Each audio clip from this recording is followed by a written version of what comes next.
sintonizar com o nosso amigo e mestre Jesus, com os benfeitores abnegados e amigos que dirigem essa seara, rogando a eles que nos induam, nos conduzam nessa noite, que abençoe a cada companheiro ou companheira aqui presente,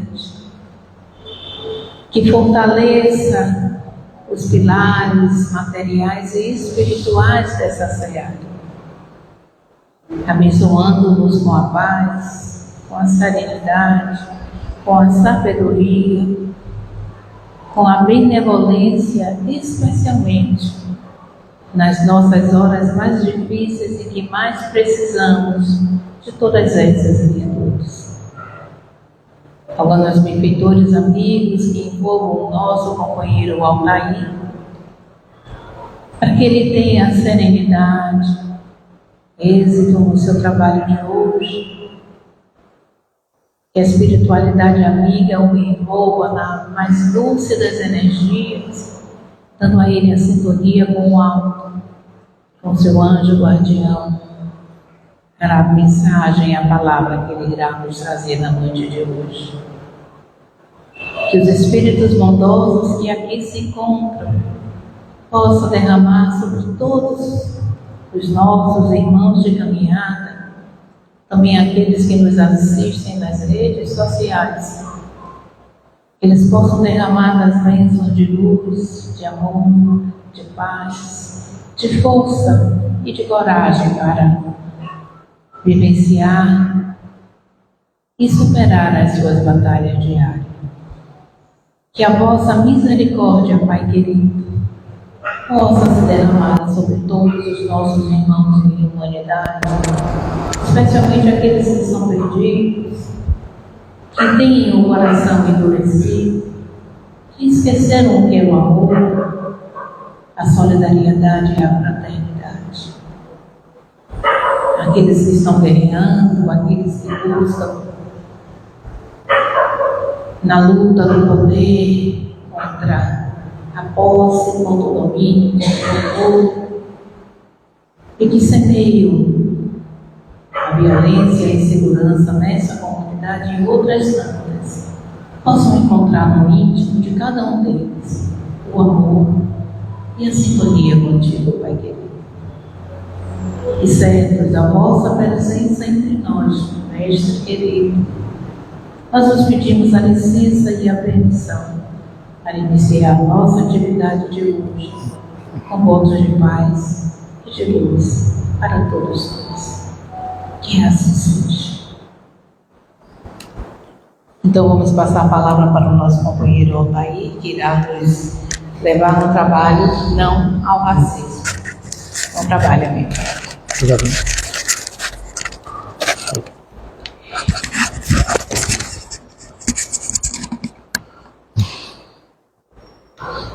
Boa noite a todas, boa noite a todos.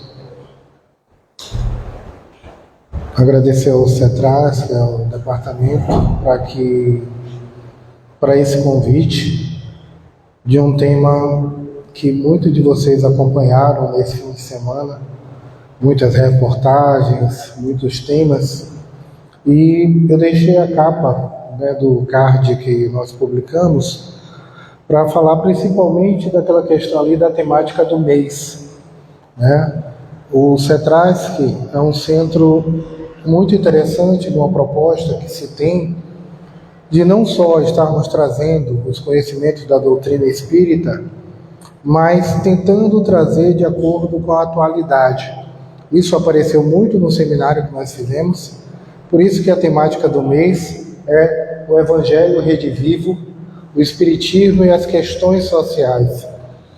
Então nós já tivemos temáticas sobre desigualdade de gênero, no meio ambiente, hoje a questão do racismo. E o que é que todas essas questões sociais que nos dizem respeito, à luz do Espiritismo, nós podemos abordar. Então, pensar esse tema foi trabalhoso, porque é um tema que a gente vem estudando sobre uma outra ótica. E eu pensei logo nesse slide que é pensar exatamente nesse triângulo, nesse tripé do Espiritismo, que é a ciência, a religião e a filosofia. É sobre esses três aspectos que nós vamos tentar explanar sobre esse tema, que é um tema muito caro, é um tema muito difícil de ser trabalhado no nosso Brasil e também em tantas outras partes do mundo, pela própria vivência a qual nós estivemos submetidos. Então, quando nós falamos ciência, essa parte do Espiritismo ela vai se ocupar principalmente em explicar os fenômenos espíritas, isto é, os fenômenos produzidos por espíritos. Mas também nós podemos considerar a ciência essa relação entre a ciência espírita e as outras ciências, que o próprio Kardec nos alerta para que quando a ciência nos trouxer uma informação, passamos a adotá-la. Por isso é importante analisar obras, estudos que foram realizados há muito tempo sobre a ótica também do hoje. A parte da filosofia, que ser essencialmente filosófica. A filosofia é essa condição onde nós podemos dialogar, pensar, inquirir, questionar. Nada é tão duro que é desse jeito. Ou tem que ser assim ou foi assim. Mas isso tentar entender por que é dessa forma e não de outra. E da religião que estimula a prática da bondade, da fraternidade, do altruísmo, da humildade. E aí eu ia passar um vídeo, mas como ia ficar aquela coisa complicada de passar o vídeo, eu me lembrei desse seminário que o Olodum realizou em 2009. Você sabe a cor de Deus?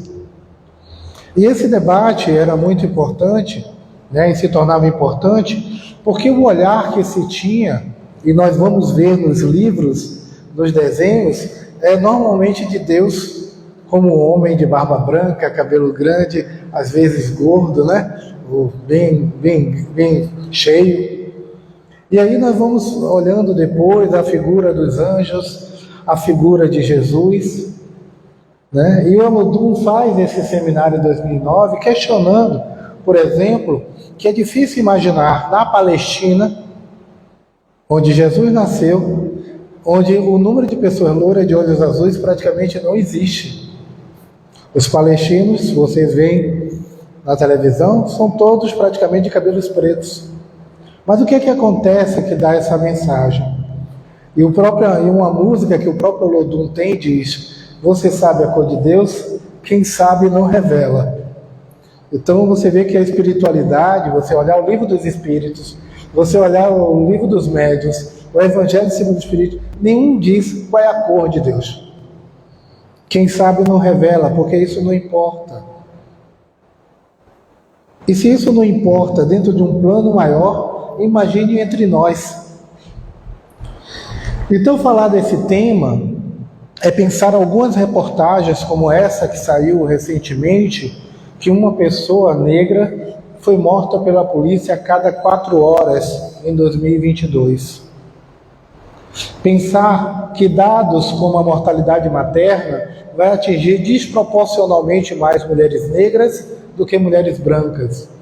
Então, nós vamos ter a questão da mortalidade por hipertensão, crescente entre mulheres pretas, mortalidade por Covid foi maior em mulheres negras. Esses dados que são analisados pelo Ministério da Saúde, esse é um dado bem novo de um boletim que foi publicado agora, ele vai mostrando essas diferenças do nascer, do crescer, do viver e do morrer dos grupos.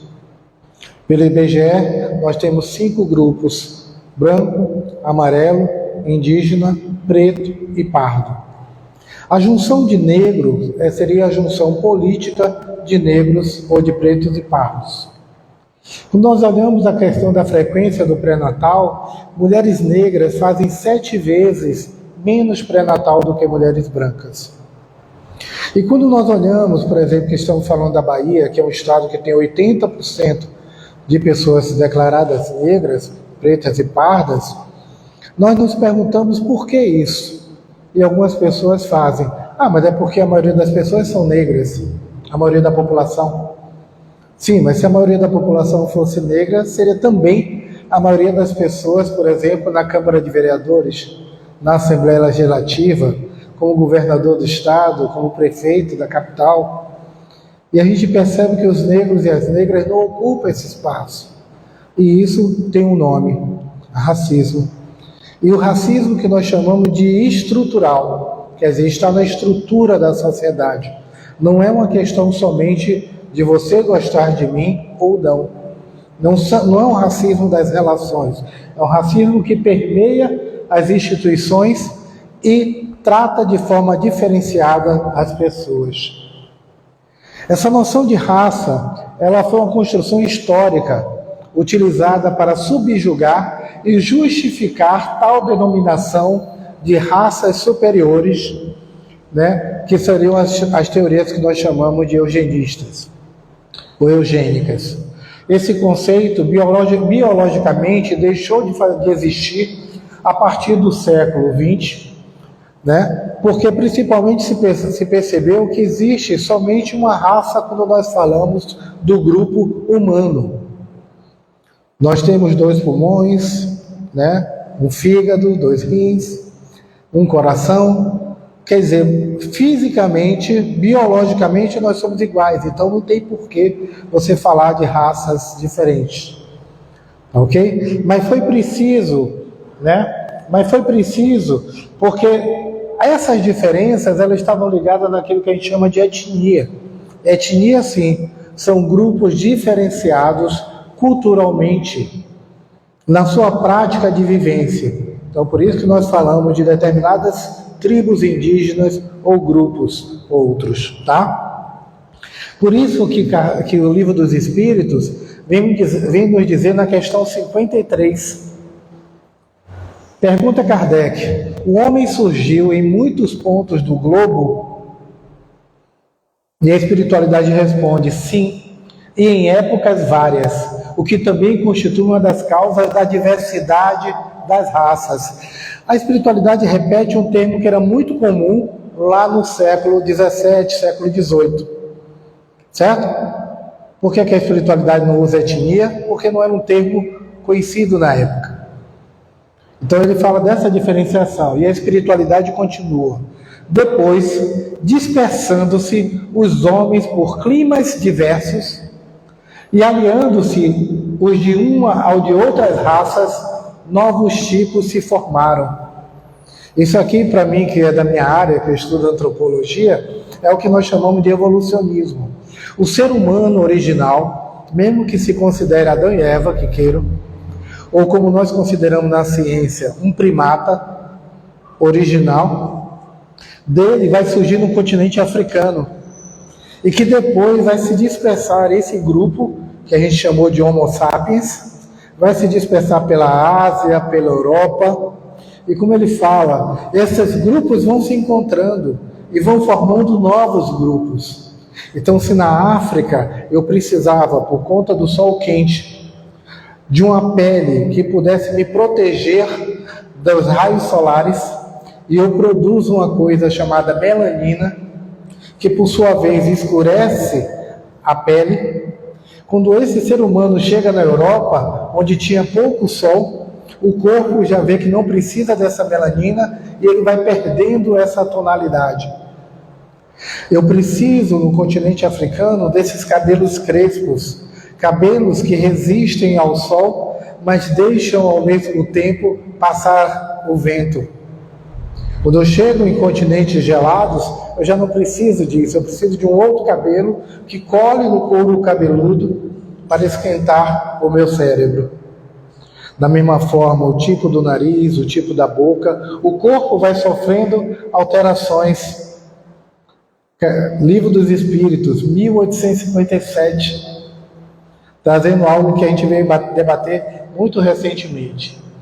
E Kardec ainda pergunta: essas diferenças constituem espécies distintas, espécies diferentes? E a espiritualidade diz: certamente que não. Todos nós, todos são da mesma família. Porventura, as múltiplas variedades de um mesmo fruto são motivo para que eles deixem de formar uma só espécie? Esse é o ponto para nós aprendermos e pensarmos sobre o racismo que muitas vezes nós temos em nós.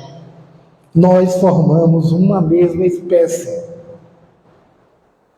Viemos todos de um mesmo tronco, que depois se diferenciou. Uns ficaram mais altos, outros ficaram mais baixos, uns com o olho esticado, mas viemos do mesmo tronco. Cada vez mais se reforça, e aqui a gente não está analisando dentro de uma dimensão política.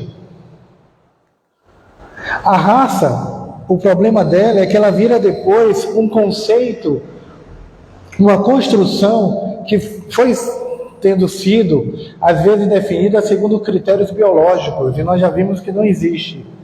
Os avanços da ciência nos últimos 50 anos clarificaram um grande equívoco, oriundo no século XIX, que fundamentou o conceito de raça na biologia. Porém, raça existe. Ela é uma construção sociopolítica. Os homens, principalmente companheiros meus antropólogos, pelo século XVIII e XIX, começaram a fazer estudos dizendo que determinados grupos ocupavam o topo da pirâmide. Eram mais inteligentes, mais desenvolvidos, tinham literatura, tinham isso, tinham aquilo. E os outros grupos que se diferenciavam deles, eles já colocavam como se não fossem iguais. E esses homens, principalmente no continente europeu, começaram nessa escala a valorar e a desvalorizar os grupos. Logo após vinham os chineses, os amarelos, abaixo deles, vinham os indianos, depois, se fossem catequizados, os indígenas, e por último, os negros que não tinham alma. Assim era considerado pelos europeus. Esse ponto é importante porque ele vai justificar que dois estados altamente religiosos, como Portugal e Espanha, pudessem promover a escravidão. Porque até então, o que nós tínhamos na Bíblia e o que nós tínhamos nas várias interpretações é que todos nós éramos iguais. Mas houve por esses homens do século XIX essa construção sociopolítica de raça. E aí, na questão anterior, eu li a 53, mas na 52, eu botei assim só para arrumar, Kardec pergunta sobre a diversidade das raças. De onde provém as diferenças físicas e morais que distinguem as raças humanas da Terra? E a espiritualidade responde: do clima, da vida e dos costumes. Dá-se aí o que se dá com dois filhos de uma mesma mãe, que educados longe um do outro e de modos diferentes, em nada se assemelharão quanto ao moral. A diversidade desses povos que se separaram criaram costumes, padrões, formas diferentes, que só quando eu coloco um modelo, eu posso dizer se aquele modo do outro é pior ou melhor, mas eu preciso botar um modelo. Por exemplo, eu posso dizer que eu sou um modelo na questão de leitura. Quando eu me coloco como modelo de leitura, eu vou dizer, eu leio 10 livros no ano. Quem lê, então, abaixo de mim, não é meu modelo. Quem lê mais do que eu, vou dizer, poxa, é superior a mim. Foi isso que os europeus fizeram. Mas olha a observação da espiritualidade, do clima, da vida e dos costumes. Então é por isso que você não pode dizer que os europeus eram avançados e os chineses não eram. Porque os chineses estavam levando a vida dele na necessidade dele. Os africanos na necessidade dele. Os maias, os incas. Nós tivemos a oportunidade de viajar até o Peru e conhecer a grande construção de Machu Picchu e imaginar naquelas montanhas imensas, eles tinham um sistema de irrigação fenomenal. A água descia por canaletas, irrigavam todo vale. Aí você pergunta, gente, os caras fizeram uma obra de engenharia, de tecnologia agrícola há 3.000 anos. Mas por que a gente não diz que eles são inteligentes? Porque a gente convencionou chamar de inteligente os europeus, o pessoal do Ocidente. Mas os outros povos não. A gente acha que eles eram rústicos. Não, o costume dele diz que ele não precisava criar nada mais do que aquilo que ele utilizava e precisava para viver. Aqui tem uma foto que é muito dura. É a foto de um navio negreiro. Na verdade, é um desenho do arquiteto que construía os barcos, que desenhava o barco de tal forma que pudesse caber o maior número de carga possível. Porque a perda dessa carga durante a viagem do tráfego era de cerca de 30%. Então eles acomodavam no navio de tal forma, um de cabeça para lá, outro do pé para cá, de forma que pudesse colocar o mais junto, o máximo que pudesse, para poder chegar ao seu destino com o número de cargas possível. Aqui no Brasil nós tivemos alguns jornais que publicavam isso aqui. Escravo fugido. Fugiu no dia 5 do corrente, do sítio de Viana, de Irmão de Limeira, o escravo Caetano, de 25 anos, mais ou menos, de idade, grossa de corpo, estatura regular, boa dentadura, separados os dentes, por aí vai. Aqui um outro escravo fugido. Aqui aluga-se um preto para todo serviço, tendo o ofício de pedreiro por meio ou por dia, para tratar com José. Vende-se 18 meninos de ambos os sexos, né? De ambos os sexos, próprios para servir na lavoura. A escravidão, ela teve um princípio fundamental da gente compreender que não era somente a utilização da mão escravizada para produzir açúcar, como nós muito aprendemos. A escravidão, ela tinha um processo de tirar a humanidade do outro. O outro era um objeto a ser vendido, a ser alugado por um preço. O mesmo preço, às vezes, menor do que valia um cavalo ou um boi. Essa é uma marca. E aí eu trago, porque perceba a preocupação, tanto de Kardec quanto dos Espíritos, que no Livro dos Espíritos tem um capítulo sobre escravidão.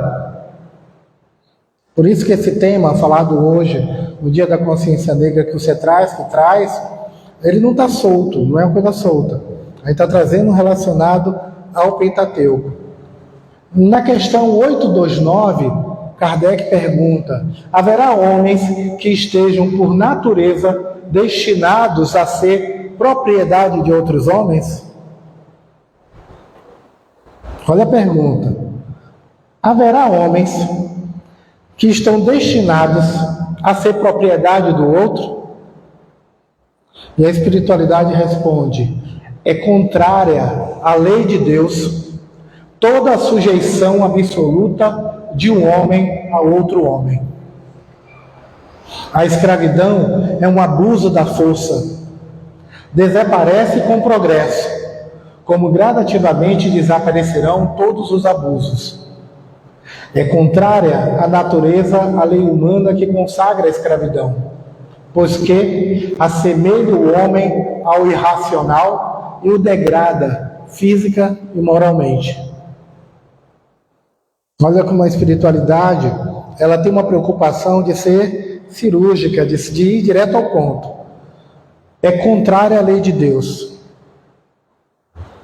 Por isso é que os dois estados, Portugal e Espanha, precisam de uma autorização do Papa da época, que escreve uma bula papal dizendo que o negro não tinha alma.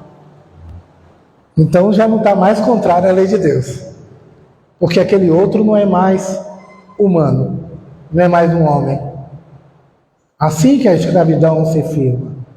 A escravidão não se firma, como a gente lê nos nossos livros que Portugal e Espanha precisavam expandir seus domínios, precisavam produzir mais algodão, cana-de-açúcar. Não. A escravidão ela amplia quando esse homem, e aqui tem uma coisa que você pode dizer, poxa, mas é muito incoerente. Quando ele diz a escravidão é o abuso da força e ela vai desaparecer com o progresso. A tendência nossa seria o quê? Com o progresso, com a evolução científica, também se dando a evolução moral. Mas vocês acompanham o Ministério Público do Trabalho, identificando vários trabalhadores em situação análoga à escravidão.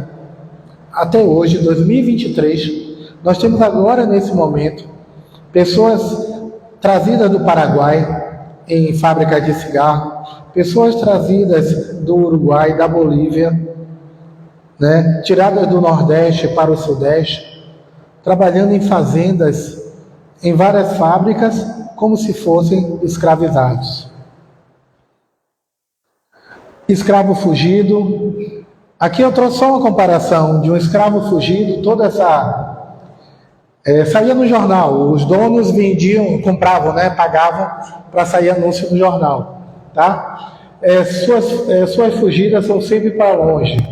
Raimundo, 20 anos, boa altura, magro, bem preto, muito pouco ou quase nenhuma barba, ladino, crioulo do Maranhão, tem um sinal visível no queixo, aí vai fazendo toda a descrição. Só que, gente, recentemente, né, eu acho que em 2018, saiu essa reportagem, estava lá na página dos classificados. Babá, casal evangélico precisa adotar uma menina de 12 a 18 anos que resida para cuidar de um bebê de 1 ano que possa morar, estudar, ele empresário e ela também empresária. Vai se apresentar na casa tal, os números aí. Mas olha como é interessante essa ideia, uma babá de 12 anos para cuidar de um bebê e que resida. Então, mostrando que a escravidão, ela deixou algumas marcas.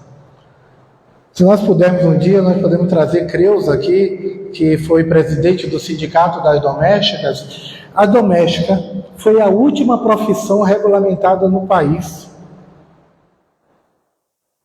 Há muito pouco tempo, talvez uns 6, 7 anos. E eu vi muita gente dizendo, agora eu vou ter que assinar a carteira, a minha empregada agora vai ter férias, E as pessoas falavam isso como se fosse um absurdo. Pessoas que trabalhavam e diziam, eu quero minhas férias, eu quero meu 13º. Por quê? A empregada doméstica é uma grande marca da escravidão, da forma com que a gente trata as pessoas que tratam na nossa casa. Porque quando a gente fala de racismo, isso tem a ver com outro tópico que eu vou falar na frente, racismo é uma ideologia. Por isso que é complicado a gente aceitar e por isso que é muito difícil a gente dialogar sobre. Porque os processos ideológicos, trabalhando com a ideia de superioridade, ele vai entrar na nossa vida pela dimensão moral, pela dimensão estética e pela dimensão intelectual. É por isso que toda música, toda expressão cultural feita pelos povos é chamada de folclore. E tudo que é feito pela elite é chamada de cultura. Folclore não é uma coisa menor, é a cultura do povo. O rezado e outras coisas é a cultura do povo. Então o racismo, ele trabalha essa ideia de ser uma ideologia que trabalha a ideia da superioridade. Lembra que a espiritualidade falou disso? Essa espiritualidade que, para se manter, ela precisa dominar, explorar, oprimir, gerar e manter desigualdades. Pensem que o Brasil, a partir da invasão dos portugueses, assim como nossos irmãos indígenas falam, que o Brasil não foi descoberto, porque os indígenas já estavam aqui, o Brasil foi colonizado, né? Quando os portugueses chegam em 1500, percebam que a escravidão começa em 1550, mais ou menos. E a dita abolição só vai ocorrer em 1888, ou seja, 338 anos depois. Nós convivemos 2/3 da nossa história sobre o regime da escravidão. Isso gerou situações muito interessantes, muito interessantes. Uma delas, por exemplo, aquela cômoda que nós temos do lado da nossa cama, nós chamamos de criado mudo. Todo mundo conhece? Para botar o óculos, para botar o copo, para botar alguma coisa durante a noite. Criado mudo tem esse nome porque os senhores de engenho, com suas senhoras, à noite, eles tinham 2 ou mais escravizados que ficavam do seu lado a noite toda, abanando para espantar moscas ou o calor, ou para atender alguma necessidade. E esse criado não poderia fazer um único barulho. Por isso o nome criado mudo, que depois foi transportado para esse objeto. E lembra aquela relação do homem com o objeto? E aqui rapidamente mesmo, só para a gente saber as diferenças, porque às vezes a gente fala as coisas e não sabe a diferença. Racismo, como eu disse, é a ideologia que vai postular a existência de hierarquia entre os grupos humanos. Alguém é superior ao outro. Só que existe uma outra palavra chamada preconceito. E o nome é exatamente isso, pré-conceito. Eu faço um conceito prévio sobre alguém. É aquela hora que eu digo, né, eu sei de alguém que veio do recôncavo, aí eu faço. Veio do recôncavo? Devia catar marisco. Meu pré-conceito, eu faço um conceito sobre alguém, sobre algo que eu li, vi, ouvi. Tá? É um julgamento prévio, normalmente negativo, que se faz de pessoas. Estereótipo. Estereótipo, por sua vez, são atributos dirigidos a pessoas formando um julgamento a priori, um carimbo. E uma vez carimbado, as pessoas, todas desse grupo, são tratadas assim. Por exemplo, a gente ouve falar, nós crescemos com essa ideia, todo cigano é ladrão. Nós crescemos com isso. Muitas vezes nós não vimos ninguém roubar, não soubemos de nenhum roubo, mas nós crescemos com isso. E aí quando a gente vê o cigano, nossa mente automaticamente já pensa, isso é o estereótipo. O estereótipo é altamente perigoso porque ele reforça o preconceito, né? Discriminação, desculpa. Discriminação, como o nome diz, discriminar. É o nome que se dá para a conduta, ação ou omissão que viola os direitos das pessoas, tá? Com base em critérios injustificados, como raça, sexo, idade. Eu discrimino o outro por algo que ele tenha, por quem ele é. E eu faço esse processo. Então aí eu estou discriminando, certo? Aqui é uma piadinha de um jovem que assiste muito televisão ou acompanha muito WhatsApp. Aí quando ele chega no presépio, ele chega e fala ao pai: pai, o que é que esses terroristas estão fazendo no presépio? Porque é um jovem que já cresceu com a ideia de que os árabes, as pessoas do Oriente Médio são terroristas. E quem puder estudar o que está acontecendo vai ver como a indústria cinematográfica, principalmente de Hollywood, criou na gente essa ideia de que as pessoas do Oriente Médio são terroristas. E a gente acaba se posicionando a favor de um povo e contra outro, muitas vezes não pelo que a gente sabe, mas pelo que a gente ouviu falar, ou pelo que nos induzem a pensar. E cada coisa eu estou tentando relacionar com o Livro dos Espíritos, tá? Que foi o livro que eu peguei para fazer essa fala. 830, Kardec pergunta: quando a escravidão faz parte dos costumes de um povo, são censuráveis os que dela se aproveitam, embora só o façam, conformando-se com o uso que lhe parece natural? Kardec era um homem, era um cientista daquela época, né? E como daquela época, ele analisava as coisas a partir de uma forma que a ciência lhe mostrava. E aí ele questiona: Mas vem cá, tem um povo que está já acostumado a escravizar o outro. Algum membro desse grupo faz isso. Ele, então, ele pode ser censurado? E a espiritualidade responde: o mal é sempre o mal. E não há sofisma que faça que se torne boa uma ação má. Não tem jeitinho para fazer com a ação má se torne boa. É isso que a espiritualidade está dizendo. Não tem jeitinho brasileiro certo. Tá? O mal é sempre o mal.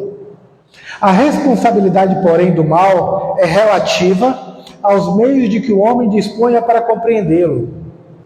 Aquele que tira proveito da lei da escravidão é sempre culpado de violação da lei da natureza. Mas aí, como em tudo, a culpabilidade é relativa. Mas olha a observação que faz. É relativa por quê? Tendo-se a escravidão introduzido nos costumes de certos povos, se tornou que, de boa fé, o homem se aproveitasse dela de uma coisa que lhe parecesse natural.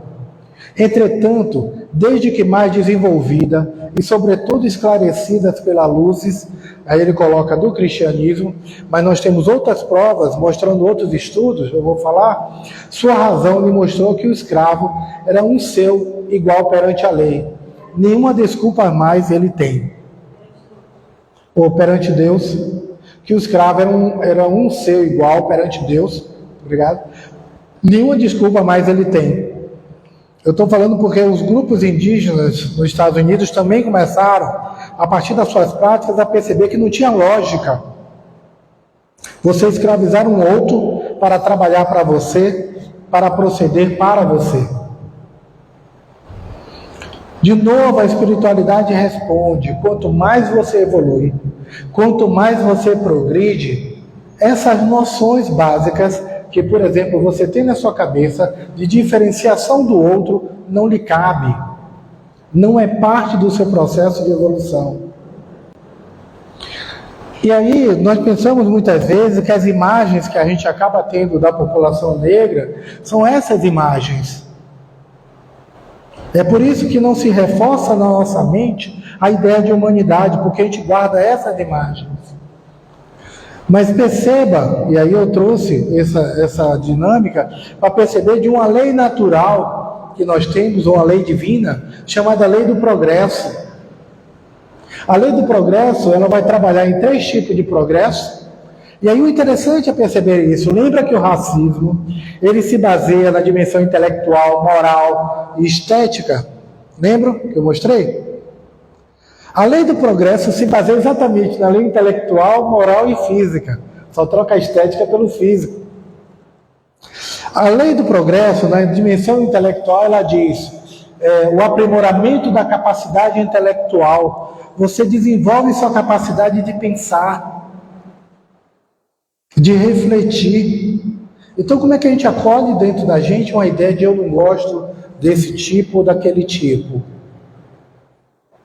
A lei do progresso, ela chama você para pensar o desenvolvimento do livre-arbítrio, cada vez mais.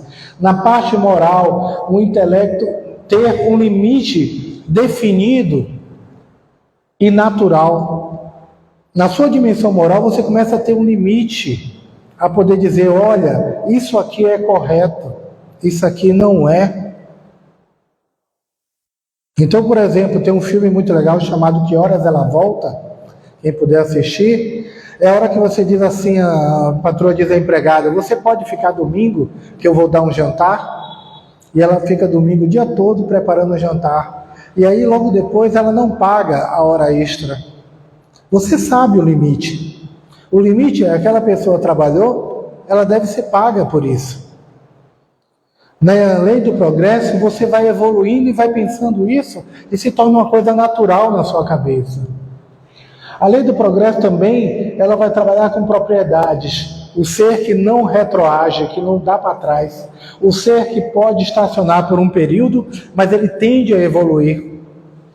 Um ser tem o seu próprio tempo, cada ser tem o seu próprio tempo de desenvolvimento. Então, por isso que cada comunidade, cada povo desenvolve a seu tempo. Eu não vou até a outra comunidade acelerar o processo dela. Às vezes a gente fala, o indígena que não tem celular, e a gente sabe que muitos têm, uma variedade enorme tem. Mas nós vimos, por exemplo, naquela queda do avião que aconteceu na floresta amazônica, eu acho que na Bolívia, 5 crianças, e elas conseguiram se manter na mata porque 2 delas, as mais velhas, sabiam tudo sobre a mata. O que comer, onde dormir, por onde andar. As crianças sabiam, elas aprenderam a tecnologia da mata. Que celular ali ia adiantar muito pouco, porque onde elas estavam, as forças de resgate demoraram até chegar. E demorariam mesmo se ela tivesse com celular. Se elas não soubessem a tecnologia da mata, elas não viveriam um dia. Hoje eu estava vendo uma reportagem, 84% das picadas de cobra na Amazônia são de jararaca, que tende a matar ou causar danos nos órgãos muito graves. Então, quando a gente olha aquela imagem, a gente precisa, às vezes, pensar em algumas pessoas, como Macota Valdina. Macota é porque ela era do terreiro de Candomblé, é um cargo que tem, mas a Macota também era pedagoga. Ela escrevia livros, e num deles ela escreveu essa frase: não sou descendente de escravos, eu descendo de seres humanos que foram escravizados. É por isso que vocês perceberam na minha fala, desde o início, que eu não falo escravos, eu falo escravizado. Escravo parece aquela situação que a pessoa já nasceu daquela situação. Escravizado não, ele era livre e foi transformado em escravo.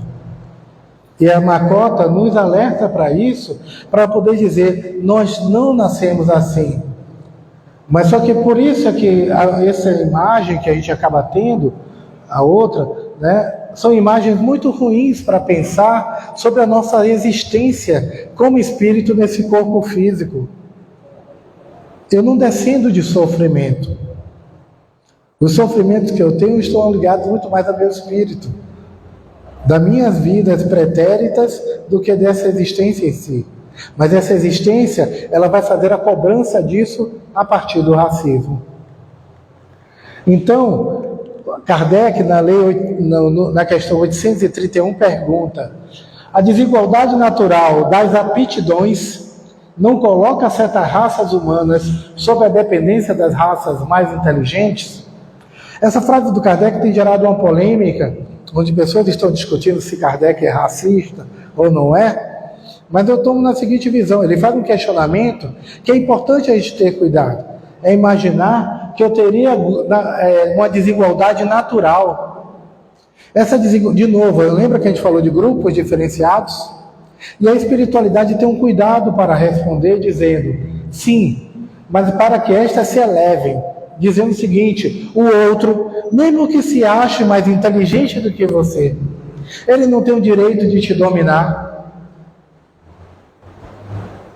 Ele não tem o direito de chegar: eu vim te trazer a tecnologia, eu vim te trazer a civilização.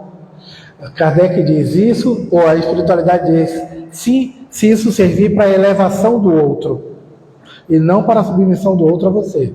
Mas continuando, não para embrutecê-las ainda mais pela escravidão. Durante longo tempo, os homens consideraram certas raças humanas como animais de trabalho, munidos de braços e mãos, e se julgaram com o direito de vender os dessa raça como besta de carga. Consideram-se de sangue mais puro os que assim procedem. Insensatos, nada veem senão a matéria. Mais ou menos puro não é o sangue, porém o espírito. Vê como a espiritualidade ela é bem direta nesse ponto. Não há meio termo na questão da escravidão. Esses se consideravam de sangue puro, mais elevados, mas cometiam aquilo que nós vamos chamar crimes contra a lei de Deus. Porque o ruim também é a imagem que a televisão passa da gente sobre a África, Ou se não é miséria, é que na África só tem animais. E a gente esquece que existem outras Áfricas. Áfricas que foram extremamente importantes para a humanidade, como o Egito, que foi lá que surgiu a matemática, a química, a medicina. Surgiu no Egito. O Egito fica na África. Nós vamos pensar que a matemática, a cultura Ixagombone, ela já tinha esses paus, onde tinham essas marcações que serviam para contar. E a gente, às vezes, não conhece os países. Eu só vou mostrar rapidinho 3 deles. Senegal, Marrocos, Namíbia, África do Sul. Uma das universidades mais antigas do mundo fica na Nigéria. E a gente acha que as universidades começaram ou na Europa ou nos Estados Unidos. A mais antiga do mundo fica na Nigéria. 832. Kardec ainda perguntando coisa da escravidão, ali apertando a mente da espiritualidade. Há, no entanto, homens que tratam seus escravos com humanidade, que não lhe deixam faltar nada e acreditam que a liberdade os exporia a maior privações. Que dizer disso? Kardec pega uma questão da época, homens que cuidavam bem dos seus escravizados, ele fala de escravo, né? E que dizem, olha uma coisa interessante, olha a coisa, que se ele fosse livre, ele viveria pior. É melhor estar na casa, tinha comida, tinha roupa. E a espiritualidade diz, digo que esses compreendem melhor os seus interesses. Igual cuidado dispensam aos seus bois, aos seus cavalos, para que obtenham um bom preço no mercado. Não são tão culpados como os que maltratam os escravos, mas nem por isso deixam de dispor dele como se ele fosse uma mercadoria, privando-os do direito de pertencerem a si mesmos. Então não tem isso, que tem um dono de escravo que é mais bonzinho do que outro. E a espiritualidade diz secamente, ele faz isso da mesma forma que ele trata bem o boi e o cavalo. Ele continua a ver aquele ser humano como mercadoria. E isso não o isenta da responsabilidade. Aqui são formas muito representativas de senhores de engenho que tratavam os escravizados bem. Mas quando a gente conhece a história, a gente sabe que aquela ama de leite ali, ela dava muitas vezes o leite ao filho da senhora, mas era proibida de dar leite ao próprio filho. Ela tinha que ter leite para o filho da senhora. Ou crianças que brincavam de cavalinho, mas quem é que era o cavalinho?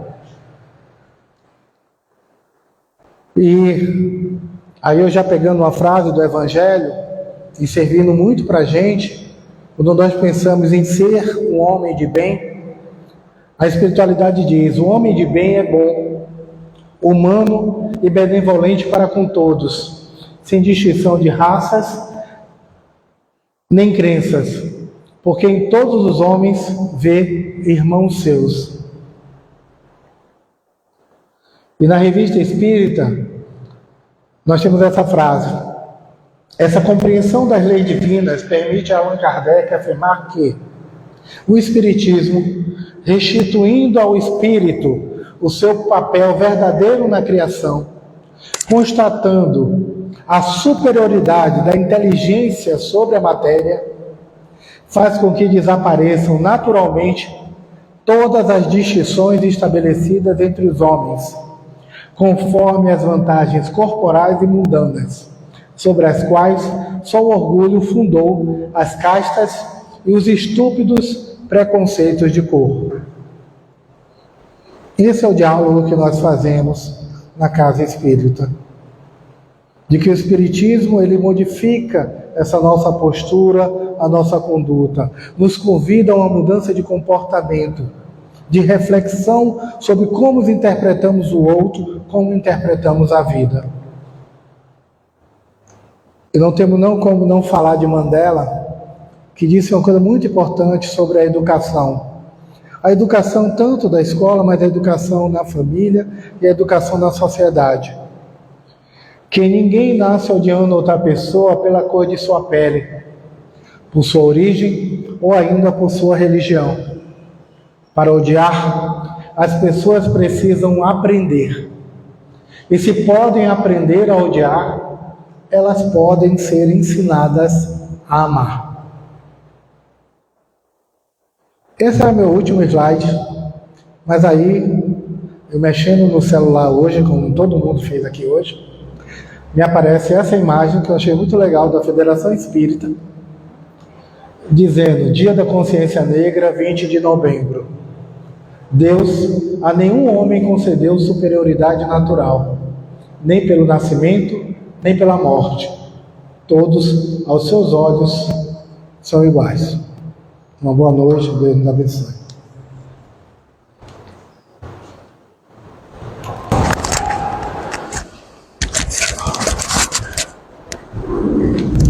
Bem, nós agradecemos ao nosso companheiro Altair por esse trabalho, por nos fazer passear, viajar e, de certa forma, também abrir os olhos para alguns equívocos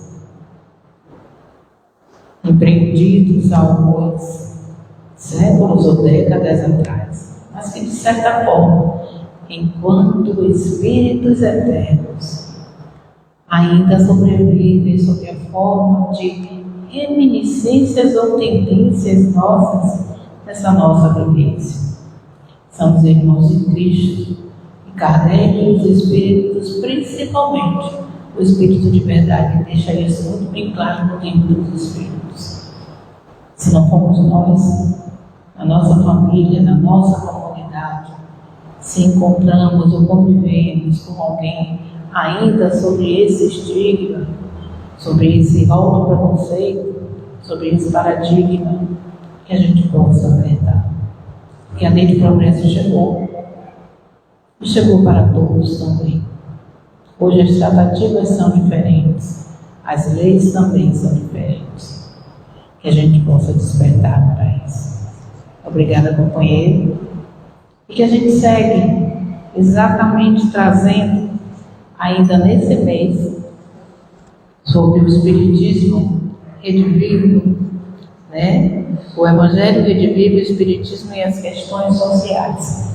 E sim, falar de cor, de raça, de preconceito e do racismo é necessário, principalmente numa casa espírita, porque estamos aqui para evoluir. E ninguém evolui sem se esclarecer. Ninguém evolui se não tiver o conhecimento, principalmente o moral, que nos eleva enquanto seres espirituais.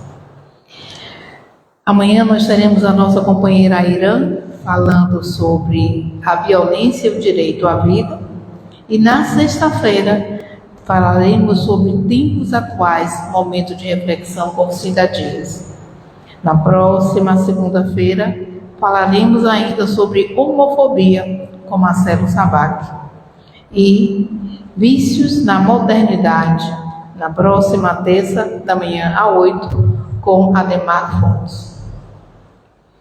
Dessa forma, nós finalizamos o primeiro momento do nosso trabalho e vamos para o segundo momento, convidamos os companheiros passistas para o momento do passe. O passe será individual.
Senhor Deus,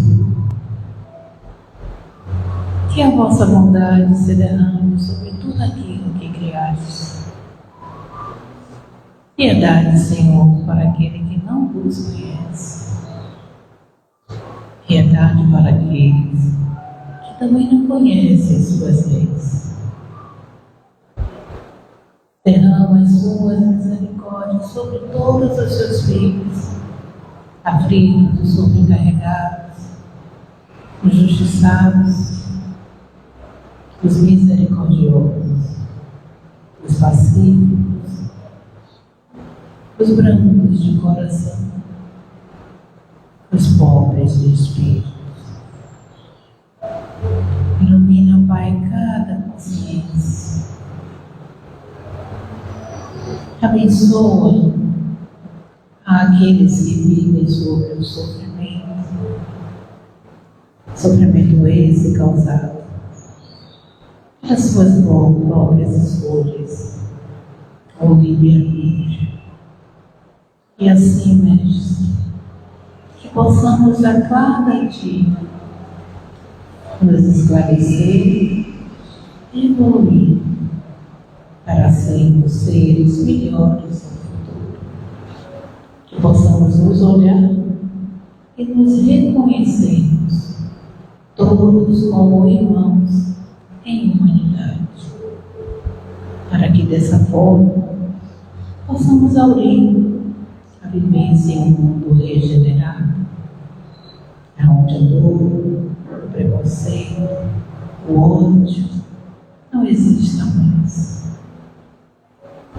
Abençoa cada companheiro aqui presente e ilumina a caminhada de todos, e que possamos nos ver como os filhos seus, irmãos de caminhada, iluminados no farol do vosso amor e da sua luz. Obrigada pelo trabalho da noite de hoje. Nos leve em paz aos nossos lares. Guia-nos pelo teu amor e pela tua luz hoje e sempre. Que assim seja. Que todos possam retornar aos seus lares em paz. E muito obrigada pela presença. Que o Mestre Jesus os abençoe.